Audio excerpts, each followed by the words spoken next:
몇 주 전까지 제가 비밀을 지키려고 계획했던 어떤 일이 제게 일어났는데 최근 그 일이 저를 갉아먹고 있어서 그것에 대해 말할 필요가 생겼습니다.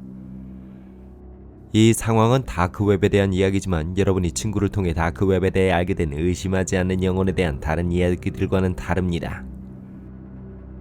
처음으로 다크웹을 사용하고 그들이 불가피하게 밤동안 잠을 이루지 못하게 하는 끔찍한 페이지를 발견하는 그런 것들이 아닙니다. 그 반대죠.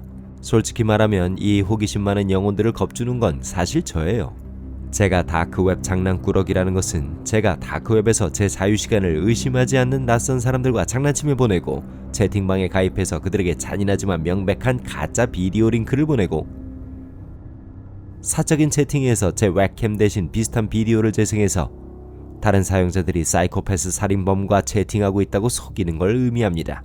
하지만 제가 가장 좋아하는 트릭은 커서를 제어하고 채팅방을 조작하고 그들이 컴퓨터를 끄지 않는 한 사이트를 닫을 수 없게 만드는 겁니다.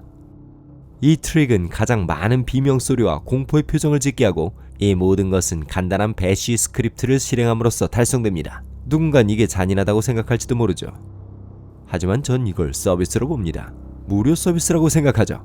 이런 종류의 경험을 위해 다크웹에 오는 사람들을 볼 수 있습니다.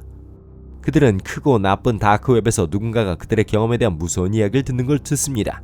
그리고 그들은 흥미로운 시도로 비슷한 이야기를 할 수 있기를 원하죠. 그들은 겁에 질린 모습으로 찾아오고 저는 그들이 실망하지 않도록 확실히 합니다. 물론 저는 그것으로부터 제 자신의 즐거움을 얻죠. 그래서 윈윈이 되는 겁니다. 하지만 이 모든 것이 바뀌었습니다. 만약 여러분이 태양에 너무 가까이 날아간다면 여러분은 결국 불에 타게 될 것입니다. 저처럼 말이죠. 그날 밤도 다르지 않은 날이었고 전 퇴근해서 저녁을 만들어 씻고 나서 PC에 접속해서 출근했습니다. 전 몇 개의 채팅방을 뛰어다녔지만 그들은 비정상적으로 조용하거나 연결하는 데 시간이 너무 오래 걸렸고 그들이 연결되면 제가 그들을 건드릴 기회가 생기기 전에 사람들이 떠났습니다. 결국 저는 몇 초 동안 누군가를 곁에 둘 수 있게 됐습니다. 그들은 코에 구멍이 있는 흉터를 가진 대머리 남자였습니다. 그의 귀와 얼굴은 모두 심하게 뚫려 있었고 목에 비단뱀 문신을 하고 있었습니다. 터프한 남자들이 애기처럼 우는 건 항상 재밌죠. 제가 보통 이런 장난을 하는 방법은 제가 그 사람을 볼 때까지 화면을 비워둔 다음 제가 가지고 있는 캠 클립 컬렉션에서 선택하고 거기서 천천히 확대시키는 겁니다. 구체적인 예로 저는 미소 짓고 손을 흔드는 걸로 시작하는 귀여운 소녀의 동영상을 선택했습니다. 남자는 미소를 지으며 메시지가 뜰 때까지 타이핑하기 시작했죠. 안녕, 당신은 귀엽군요. 고마워요, 당신의 문신이 마음에 들어요. 제가 재미를 보기로 결정할 때까지 우린 계속해서 타이핑을 하고 우리 자신에 대해서 이야기했습니다. 저는 그 소녀의 비디오를 버리고 다른 비디오로 대체했습니다. 처음에는 의자에 묶인 남자로 시작해서 복면을 한 남자가 의자에 앉은 남자를 망치로 두들기기 시작했는데 놀랍게도 그 남자는 겁에 질린 것 같지 않았고 그는 다른 메시지를 보내기 전에 진심으로 웃기 시작했습니다. 재미는 있는데 난 그 여자가 더 좋아요. 저는 그에게 닥치라고 얘기했죠. 그렇지 않으면 소녀가 다음번에 벌을 받을 거라고 얘기했습니다. 일단 그 메시지를 보낸 남자의 웃음이 멈췄고 그는 차갑고 감정 없는 시선으로 카메라를 응시하기 시작했습니다. 그렇게 무례하게 굴면 안 돼요. 그 메시지가 제 장난에 대한 끝의 시작이었습니다. 그는 타자를 치기 시작했죠. 그리고 제가 입을 다물고 재미 보는 걸 끝냈을 때 그는 메시지를 보내왔습니다. 그건 제 풀네임이었습니다. 저는 재빨리 커서를 위로 옮겨 채팅을 닫으려고 했지만 제 눈앞에서 사라지기 전에 제 커서가 멈춰서 저는 제 콘솔을 열었습니다. 몇몇 명령들을 넣어봤지만 명령들은 거부됐고 천천히 채팅은 빨간 글꼴과 함께 검은색으로 변하기 시작했습니다. 전 완전히 공황 상태에 있었고 제 심장은 뛰었고 팔, 다리, 목에 스파이크가 박힌 것 같았고 호흡을 통제할 수 없었고 땀을 비오듯 흘렸습니다. 그 사이코패스는 카메라를 향해 미소를 지으며 그의 더러운 노란 이빨이 계속 타자를 치면서 저를 노려보고 있었습니다. 한번 볼까요? 제 웹캠의 불빛이 충분히 밝아졌고 화면의 왼쪽 구석에 제 공포에 질린 얼굴이 정처없이 화면을 응시하고 있었습니다. 제 뇌는 제게 소리를 지르지만 제 몸은 반응할 수 없었죠. 전 두려움에 얼어붙었습니다. 결국 저는 그가 깊고 끔찍하고 일그러진 목소리로 비명을 지르자 벌떡 일어나 컴퓨터를 껐습니다. 잠깐만요. 이게 저를 멈추겠습니다. 저는 화면을 돌아보았고 그는 사라졌습니다. 하지만 그가 돌아왔을 때 그는 카메라에 몸을 기대고 서 있었죠.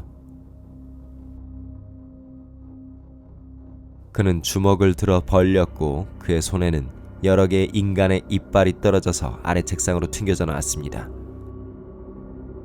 그리고 그는 마지막 메시지를 보냈죠. 곧 만나요 소년. 채팅창에 말들이 떨어지기 직전 그는 미소를 지었고 스피커에서 큰 삐걱거리는 소리가 나더니 바로 그때 제 컴퓨터가 꺼져서 어두운 모니터에 비친 제 모습을 응시하게 됐습니다. 저는 그 자리에서 일어나 잠자리에 들기 전에 적어도 5분 동안 서 있었음에 틀림없습니다. 전 그날 밤 잠을 못 잤어요. 그럴 수가 없었죠. 제가 눈을 감을 때마다 저는 그의 소름 끼치는 미소를 봤고 저는 책상에 이가 부딪히는 역겨운 소리를 들었습니다. 저는 쉬어야 했기 때문에 다음날 아프다고 출근을 못했습니다. 그리고 머리를 맑게 하기 위해 달리기를 했죠. 그리고 3일 후에는 모든 경험을 잊었습니다. 하지만 일주일 전 그 사건이 일어난 지 열흘 정도 지났을 때 제가 이 이야기를 하게 된 어떤 일이 일어났습니다. 새벽 1시쯤 저는 이상한 쾅쾅거리는 소리에 잠이 깼죠. 저는 안개 속에서 일어나 앞 유리창 밖을 내다봤습니다. 오래된 남색 토요타 캠리가 제 차 바로 뒤에 주차되어 있는 걸 봤죠. 쾅쾅거리는 소리는 멈췄지만 낯선 차가 저를 초조하게 했습니다. 저는 몇 년 동안 이 동네에 살았고 저는 저 차를 본 적이 없었습니다. 저는 옷을 입고 계단을 내려와 현관 쪽으로 걷기 시작했지만 다시 쾅쾅거리는 소리가 났습니다. 저는 천천히 문을 향해 걸었죠. 심장이 뛰면서 문을 부수려고 하는 것이 무엇이든 간에 소리는 더 커졌습니다. 저는 내 집에서 꺼져! 라고 소리치고 싶었지만 제 인생에 한 번쯤은 현명한 결정을 내리고 계단을 뛰어올라 침실로 들어갔죠. 문에 바리케이트를 치고 911에 전화를 걸었어요. 아래층에서 유리창이 깨지는 소리가 들렸을 때 전화기가 받아졌습니다. 우리 집에 어떤 남자가 있어요. 그가 날 죽이려고 해요. 그녀가 진정하고 내 위치를 말하라고 하기 전에 전 소리를 질렀어요. 그녀는 전화를 끊지 말라고 했고 순찰차가 근처에 있다고 했죠. 저는 막 계단을 올라서기 전에 문을 향해 걸어가는 무거운 발자국 소리를 들었고 교환원은 제가 아직 여기 있는지 물었죠. 제가 그녀의 질문에 대답하기도 전에 그 남자는 제 침실문을 부수려고 시도했는데 그 소리가 귀가 먹먹할 정도였어요. 교환원은 제게 계속 응답하라고 재촉했지만 저는 꼼짝도 할 수 없었습니다.